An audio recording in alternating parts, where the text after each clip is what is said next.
Hey y'all, welcome to this week's acquisition report here at the CIOPCC. We're going to turn left this week for a change because the first thing we're going to talk about, we got 5 new things, and the first one is going to be down here in the Batman section, and I have something else to show you in the Batman section anyway while I'm at it. And that would be the new McFarlane. I don't buy a lot of McFarlane DC stuff, as you know, but I do buy all the 66.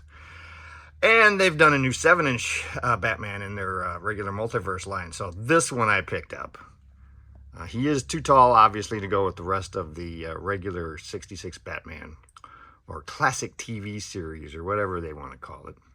As you can see, there's some of them in back and they're all over here. But this one is a nice 7-inch addition.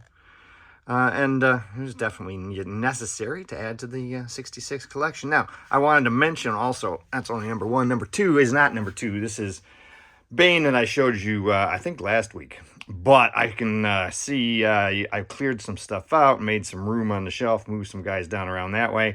And now Bane has enough room to be in his fully jacked up, bulging-eyed version, which I really like. If I do come across a couple of extra Bane legs here, I will set him up with the other half of the body, because both versions look good. But wanted to just show you that, yes, I did get around to fixing that up. Now let's come down around this way and look at number 2.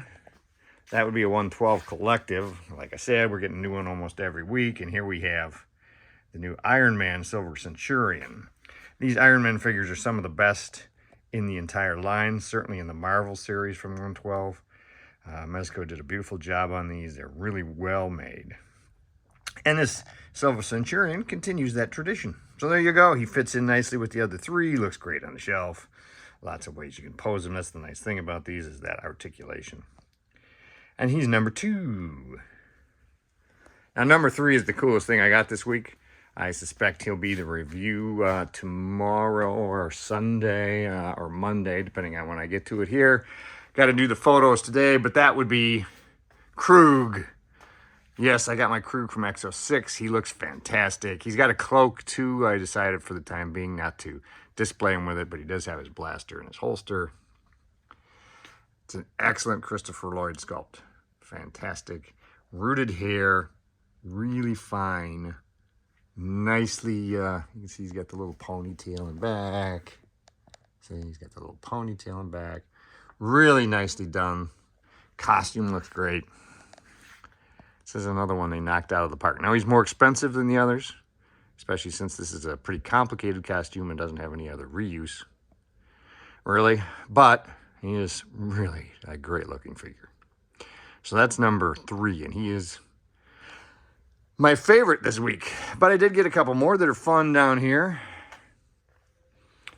One of those I'm also going to be reviewing sometime next week is the 4 Horsemen Frankenstein creature. This is the figure Obscura. You can see it comes with some lab equipment like the table and some other items over here, some jars. But it's really the figure, of course, that everybody loves. He's got a couple of different heads. He also has one with long hair. He's got a cloak you can put over him. It's plastic, soft rubbery plastic. He's got the cloth pants, but you can swap those out for kind of a wrapped gauze diapery looking thing. Or you can also swap the booted feet out with regular, naked feet, unbooted feet. He's also got, you can take off the chains, obviously, if you want. He fits on the table. Really, really great. I suspect I'll do a review of him sometime next week when I get around to it. But the 4 Horsemen continue to crush it with that line. And last but not least, I picked up a new Chucky this week. This is the Ultimate Holiday Edition. Now, the reason I picked this up, as you can see, I don't have any of the Ultimates in that scale, right? The actual true proper 7-inch scale. I got the ones from back in the day. But I hadn't picked up one of the newer scale ones, and this one just looks so good. You know how much I love anybody dressed up in a holiday outfit. So I had to pick him up, throw that sweater on him, and the bloody hat. So there's my 5 this week. It's been a pretty big week, actually. I know there's at least 2 new things coming in next week, so we'll talk about them then. Hopefully you'll have a great weekend. Make sure you subscribe, and happy collecting.